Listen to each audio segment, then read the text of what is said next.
Hello everyone. Let's review shlokas 13 and 14 in Lalita Sahasranamam. Kanakangada Keyura Kamaniya Bujanvita Ratnagraiveya Chintaka Lola Mukta Falanvita Kameshwara Prema Ratna Mani Pratipanastane Nabhyalavala Romali Lata Falakuchadvayi. Let's review the meaning. Kanakangada Keyura Kamaniya Bujanvita. Kanaka means gold. Angada means bangles or bracelet. Keyura. Keyura is also a ornament that's worn on the arms, but it is in the upper arm. In Tamil, it's called as vangi. It has kind of a U shape, and dancers usually wear this vangi. Kamaniya Bujanvita. Kamaniya means charming or enchanting. Buja means arm or hand. Anvita means full of. So her beautiful arm is full of bangles and she's wearing a vangi in the upper arm. Ratna Graiveya Chintaka Lola Mukta Falanvita. Ratna means made of gemstones or precious things. Graiveya means necklace. So this necklace is like a choker, if you will, and in Tamil it's called as adigai. So it's worn close to the neck. It's not a chain that's flowing, it's worn close to the neck. So Graiveya is a necklace. Ratna Graiveya. So the necklace is made of precious stones, obviously also has some gold. Chintaka, we'll come back to this. Lola Mukta. So Lola means dangling and Mukta means pearl. So she is wearing a necklace that's made out of gold and gemstones and it has dangling pearls. A digger that's based on that. Chintaka Falanvita. Chintaka means contemplating, the person who's how we contemplate upon. So Chintaka is the thinker, the one who contemplates. Falanvita. Phalam means reward, results that we get. Anvita means we get or getting. So what this means is Ratna Graiveya Chintaka Lola Mukta Falanvita. Depending on how we contemplate upon Lalita, we get results accordingly. So let's explore this further. So, in our relationship with God, there are stages in which we move towards a relationship. The first stage is the Lola stage. Lola is dangling, which means it's unsteady. So, mostly in this stage, we don't have a steady relationship with God. We have a tendency to come and pray to God when we need something. So for students, it might be, oh, I have to do this exam well. If I do this exam, then if I do this exam well, then I'll offer you 108 coconuts. Or I'll walk around the temple for like so many times. So it's a very unsteady relationship where we reach out to God when we need something. And at that point, we are really trying to bring certain outcome. Our mind is attached to a certain outcome, and we look at God as one of the levers that we can use in order to get to that outcome. So that's a very unsteady relationship. And there, it's more of a give and take relationship. We see, like, if you do this for me, I'll do this for you. That is the kind of relationship we have. The next stage is called Ratna Graiveya. Ratna Graiveya is the necklace stage. So it is on the throat of the throat of Lalita. So at this stage, our relationship with God is a little bit more mature. So we do not expect so much from God, and we have almost a regular engagement. So this is the stage where we are sitting down and regularly saying some slokas, or we spend time going to the temple. We have a regular pattern. Every Saturday I'm going to go to the temple, or every Friday I'm going to chant Lalita Sahasranamam. So these are all like, we have certain set things, and every time we chant or we go to the temple, we're not seeking for something specific. we've started to understand that, man proposes, God disposes. So we are not so attached to a certain outcome. Still, we are not very mature at that point. We still ask God for things, ask to influence outcome, but we are not as much there. We've reduced and we've stopped asking for too many outcomes, and we engage as a regularly engage with God. And in this stage, if you see, in the Lola stage, in the initial stages, we do not recognize God beyond the statue in the temple, or those kind of things. And even in the second stage, even while we go to the temple or we chant Sahasranama and all that, we still recognize God in the physical form.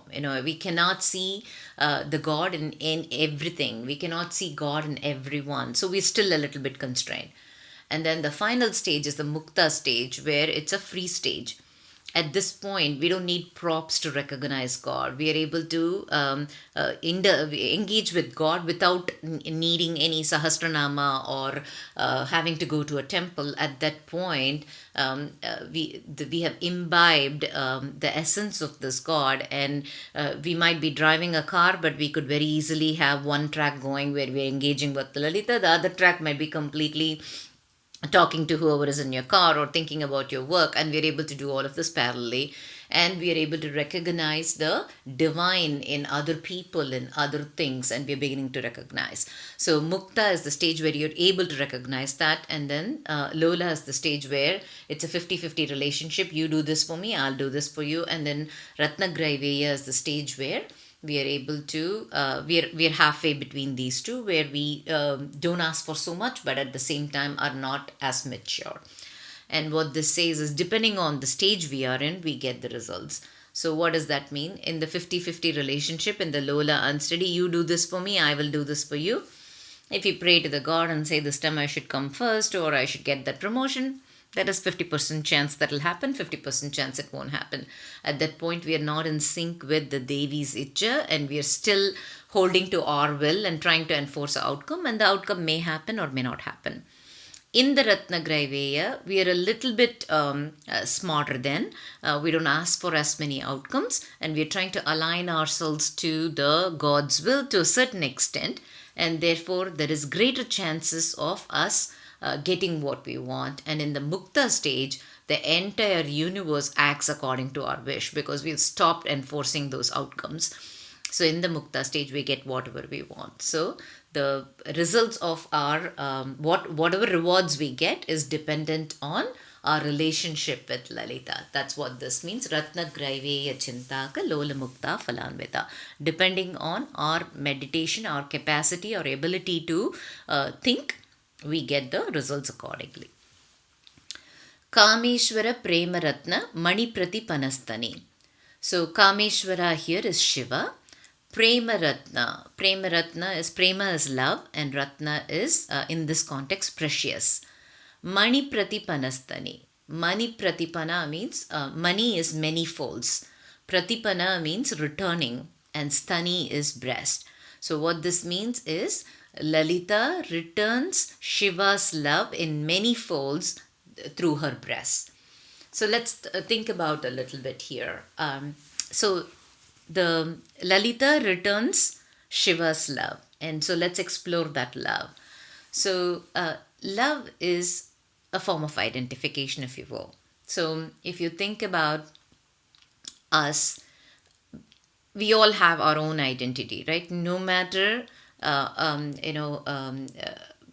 who we are with, we never get confused about who is me versus who is others. That is always there, and to a certain extent that is our biggest problem, because we have our own identity and we all hold on to that identity. But think about someone whom we love dearly, whom you love dearly. It could be the children, husband. In that situation, the line between me and the other person blurs slightly, right? So we are willing to extend our circle a little bit. So we are able to think on behalf of the people we love. We are able to suspend our identity and include the other person in that. And that is the effect of love. And so this one says, the Lalita is returning Kameshwara's love and recognizing her oneness with him because of his love and because of her wanting to return that love. So this actually refers to the non-separation. So again, if we all recognize that the divine resides in us, then this feeling of us being separate from the rest of the world will go away. At that point, we are one with the ultimate reality. So that's what this is trying to portray, the non-separation.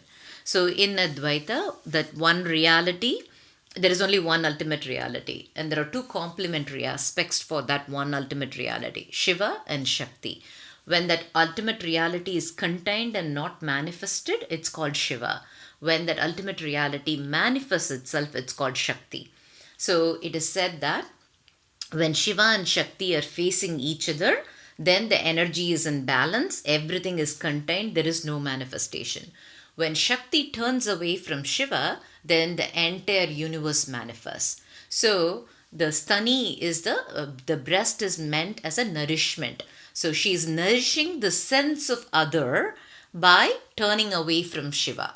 And when she turns towards Shiva, recognizing the love with him, then she is one with that ultimate reality. There is no manifestation. Similarly, so here Lalita is setting an example for us to let go of our sense of other or separateness and turn towards her to recognize the oneness with her. So she's setting an example by turning towards Shiva, and we should all use this as an example to turn towards Lalita, and that way we can let go of this sense of other, this entire world we have created where I am different from the rest of the world, and there is always this separation of I versus other.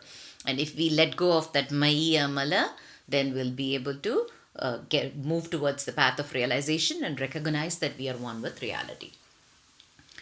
Nabhyalavala Romali Latafala Kuchadvayi. Nabi is the navel. Alavala means the center or around. Romali means hair. Latafala Kuchadvayi. Lata means creeper. Phala means fruit. Kuchadvayi. Kucha means again breast, and dvayi means two. So the fine hair from the navel of Lalita looks like a creeper, and the two breasts look like the fruits of that creeper. So that's what this means. There is more into it. We'll review the actual meaning behind it and the Kundalini Shakti in the sequence shlokas 15 and 16. Thank you, everyone.